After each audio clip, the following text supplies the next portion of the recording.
Hari ini gue bakal bahas kenapa banyak banget akun-akun affiliate itu nggak dapat penjualan. Nah, kita langsung masuk ke poin pertama aja ya. Yang pertama itu ada niche. Sebenarnya, untuk main affiliate itu, kalian bisa punya jurus masing-masing. Jadinya audiens yang kembali ke akun kalian itu adalah audiens yang memang punya interest tinggi dengan topik yang kalian bahas. Akun pertama gue 300 ribuan followers, akun kedua gue 300 ribuan followers, akun ketiga gue 3 jutaan followers. Ini kalau ditotalin, sebenarnya jumlah followersnya lebih banyak. Tapi, pola berpikir gue itu nggak sampai ke sana. Nah, kalau kalian tadi udah fokus ke satu niche, sebenarnya menurut gue, kalian juga udah akan lebih mudah menemukan produk yang akan kalian jual. Loh, rugi banget dong kok. Komisi aku yang harusnya 10% malah jadi 1-5%. Nah, menurut gue, nggak juga. Nah, makanya sekarang ini ya, gue seneng banget sama brand-brand atau seller yang berani ngiklan dengan budget yang besar. Kenapa? Karena akhirnya akun gua dan konten-konten gua akan lebih gampang naiknya. Nah, ini kita akan masuk ke poin ketiga yang dari tadi gua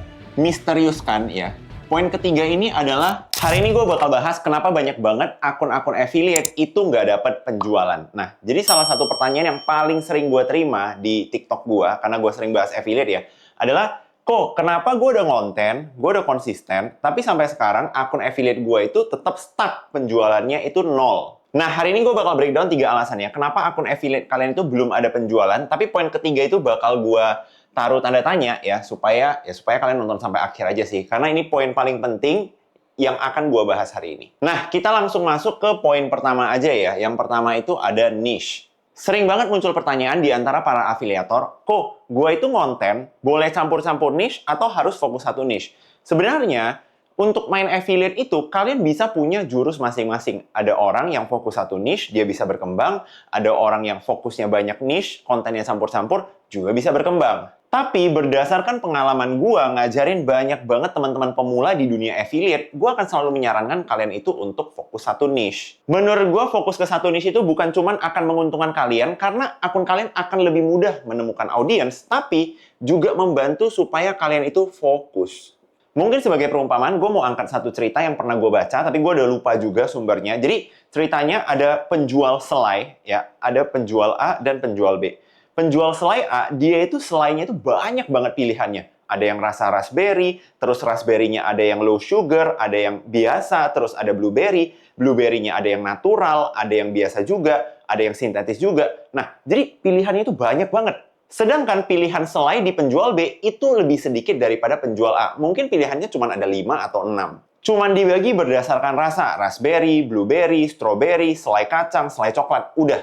Nah, setelah diriset, ternyata penjualan dari si penjual B ini lebih bagus loh daripada penjual A. Kenapa? Karena pembeli ketika mau beli, dia itu pusing, pilihannya itu terlalu banyak. Sedangkan pas pembeli datang ke penjual B, oh tinggal pilih berdasarkan rasa. Nah, ini sama banget dengan kalian para affiliate yang awalnya ketika mau ngonten, ngontennya itu campur-campur. Kadang ngonten makanan, kadang ngonten skincare, kadang ngonten bareng anak, kadang ngonten keluarga. Jadinya besok mau ngonten apa? Kalian makin pusing. Sedangkan kalau kalian fokus ke satu niche aja ya, sebenarnya malah akan mempermudah proses kalian ngonten loh. Gue ambil contoh misalnya kalian mau fokus hanya di niche beauty. Kita udah tahu pecahan konten dari niche beauty itu cuma ada beberapa. Misalnya apa? Review, battle, get ready with me, atau a day in my life. Udah, gini doang. Jadi, kalian itu tinggal fokus milih antara 4 ini, hari ini kalian mau konten yang mana. Baru nanti reviewnya kalian bisa pecah lagi. Moisturizer, serum, face wash. Battle-nya kalian bisa pecah lagi. Battle produk lokal versus luar, battle produk mahal versus murah. Jadi, ini aja konten kalian udah nggak habis-habis loh. Dan selain faktor fokus ini, dengan kalian fokus ke satu niche, itu ada satu keuntungan lagi, yaitu audience yang terbentuk di akun kalian. Nah, seperti yang kita tahu, algoritma TikTok itu kan sistemnya learning ya. Jadi kalau misalnya si algoritma TikToknya ini membaca akun kalian, itu adalah akun beauty, maka dia itu akan membantu mencari penonton-penonton yang suka beauty. Jadinya audiens yang kembali ke akun kalian itu adalah audiens yang memang punya interest tinggi dengan topik yang kalian bahas. Itu juga jadi alasan kenapa di TikTok gue punya 3 akun yang gue pisahin berdasarkan niche. Yang pertama bahas beauty, yang kedua bahas crypto, yang ketiga bahas konten dan affiliate. Padahal kalau gue gabungin ke satu aja kan sebenarnya bisa ya. Dan nih kalian lihat sendiri aja ya. Akun pertama gue 300 ribuan followers, akun kedua gue 300 ribuan followers, akun ketiga gue 3 jutaan followers. Ini kalau ditotalin sebenarnya jumlah followersnya lebih banyak. Tapi pola berpikir gue itu nggak sampai ke sana. Malah gue mikirnya, kalau dari awal gue nggak fokus satu niche, bisa-bisa akun ketiga gue nggak akan pernah mencapai 3 juta followers. Coba, gue pengen tahu deh, kalau kalian sendiri lagi pengen fokus ke niche apa? Langsung tulis di kolom komen ya. Nah, kalau kalian tadi udah fokus ke satu niche, sebenarnya menurut gue, kalian juga udah akan lebih mudah menemukan produk yang akan kalian jual. Kenapa? Karena kembali lagi ke cerita penjual selai tadi. Sekarang kalian bayangin kalian adalah pembelinya. Awalnya kalian konten campur-campur, jadi kalian sebenarnya bisa jual semua produk yang ada di TikTok. Pusing banget kan? Sedangkan kalau kalian udah fokus ke satu niche, misalnya cuma mau beauty doang, ya udah pilihan kalian udah semakin terbatas, tapi kalian bisa lebih mudah memilih. Hari ini gue mau bagi beberapa tips yang menurut gue akan membantu kalian mendapatkan penjualan kalian di TikTok. Yang pertama, price atau harga. Kalau kalian mau gampang jualan di TikTok, tentunya akan lebih mudah jualan produk yang harganya murah, orang pas belinya nggak banyak mikir, dibanding kalau kalian jual produk yang harganya super mahal. Makanya buat kalian yang mau ngejar penjualan pertama, gue sangat sarankan kalian fokus jualin produk-produk yang harganya murah dulu. Dan pastiin kalian juga cek apakah lagi ada diskon atau mungkin subsidi. Bahkan sistem pembayaran yang tersedia, misalnya bisa COD atau enggak, bisa pay later atau enggak, ini akan sangat mempengaruhi tingkat konversi dari pembeli kalian. Buat kalian yang nggak paham tingkat konversi itu apa, intinya berapa persen dari orang yang nontonin video kalian itu bakal beli produk yang kalian jual. Jadi kalian bayangin aja, misalnya awalnya tingkat konversi kalian itu di 1%. Tapi produknya itu lagi ada diskon. Mungkin konversinya naik jadi 2%. Terus ada subsidi juga nih, ongkirnya lagi murah banget, naik lagi jadi 3%. Oh, ternyata bisa COD dan pay later juga, jadi 4%. Jadi pada akhirnya kalau misalnya ada semuanya, maka kemungkinan orang belanja di video kalian itu jadi makin tinggi. Yang kedua, teman-teman di sini juga harus bisa menemukan winning product. Makin kesini ya, menurut gue, affiliate itu semakin bergantung dengan apa produk yang dia jual. Jadi bukan hanya bergantung pada kemampuan jualannya si affiliate. Kalau dia jago jualan, tapi produk yang dia jual itu adalah produk yang nggak laku, terus brandnya juga nggak support iklan, ya sama aja bakal susah jualannya. Pertanyaannya, gimana kita bisa menemukan winning product? Yang pertama, kalau misalnya kalian belum ada penjualan, ya, gue saranin kalian coba jualin produk-produk yang lagi trending. Atau kalian juga bisa jual produk-produk yang lagi best selling. Produk trending dan best selling ini gampang banget kok. Kalian bisa langsung cek di product marketplace apa produk yang paling laris di kategori kalian. Soalnya kalau produk lagi trending dan best selling itu berarti yang lagi nyari produk ini itu banyak. Harapannya pas seseorang itu udah punya niatan beli misalnya spidol ini nih. Terus video kalian muncul lagi ngejual spidol ini. Maka dia bakal check out di video kalian. Bedain kalau misalnya spidol ini nggak ada yang tahu, terus dia nggak laku. Sekalipun video kalian muncul berkali-kali, memang nggak ada yang mau beli spidol ini. Poin kedua yang mau gua highlight adalah GMV Max. Nah, makin kesini afiliator juga makin nggak bisa lepas dari yang namanya peran iklan dari seller. Makanya teman-teman di sini jangan kaget ya, kalau di TikTok itu kadang komisi yang kalian dapetin kenapa ada yang 10%, tapi kadang juga dapatnya 2% atau 1% untuk produk yang sama. Soalnya sekarang ini komisi untuk penjualan secara organik dan juga penjualan dari iklan itu udah dibedain komisinya. Jadi dari pihak seller, mereka itu bisa ngeset, misalnya penjualan itu terjadi secara organik, memang dari video kalian, dari penonton kalian, maka komisinya misalnya di 10%. Tapi kalau penjualannya itu terjadi dari hasil iklan menggunakan video kalian, maka akan dianggap sebagai audiens yang nggak pure, nggak murni dari kalian, tapi dari hasil iklan. Mereka bisa ngeset komisi yang lebih rendah, misalnya di 1% atau mungkin sampai 5%. Loh, rugi banget dong kok. Komisi aku yang harusnya 10% malah jadi 1-5%. Nah, menurut gua nggak juga. Karena kalian harus ingat, penjualan di sini itu tidak akan terjadi kalau tidak ada iklan yang dijalankan di video kamu. Jadi kalau menurut gue sih ya nggak apa-apa dapat 1% sampai 5% daripada nggak ada sama sekali. Nah, makanya sekarang ini ya, gue seneng banget sama brand-brand atau seller yang berani ngiklan dengan budget yang besar. Kenapa? Karena akhirnya akun gue dan konten-konten gue akan lebih gampang naiknya. Dibantu dengan budget iklan dari si seller. Plus, kalau ada penjualan, gue bakal dapat komisi yang walaupun nilainya lebih kecil dari komisi standar. Nah, ini kita akan masuk ke poin ketiga yang dari tadi gue misteriuskan ya. Poin ketiga ini adalah persona. Jadi mungkin teman-teman di sini sering banget ya dengar istilah personal branding.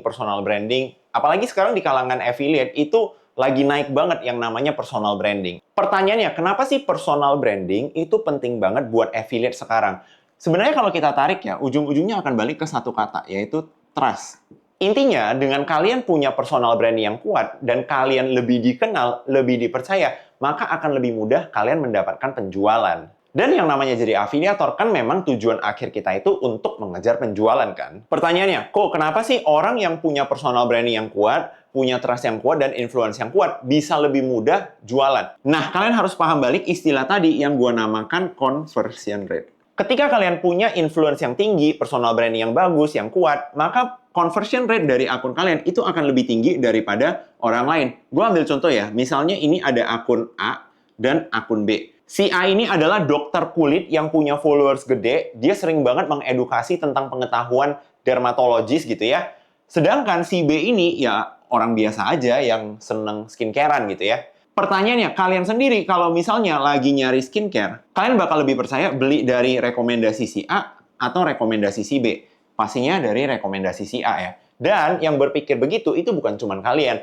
Itulah yang menyebabkan kenapa conversion rate dari si A ini yang dokter kulit ini ketika menjual skincare itu akan lebih tinggi daripada si B. Nah, bukan berarti si B ini nggak bakal dapat penjualan sama sekali juga ya, cuman ya conversionnya akan lebih rendah.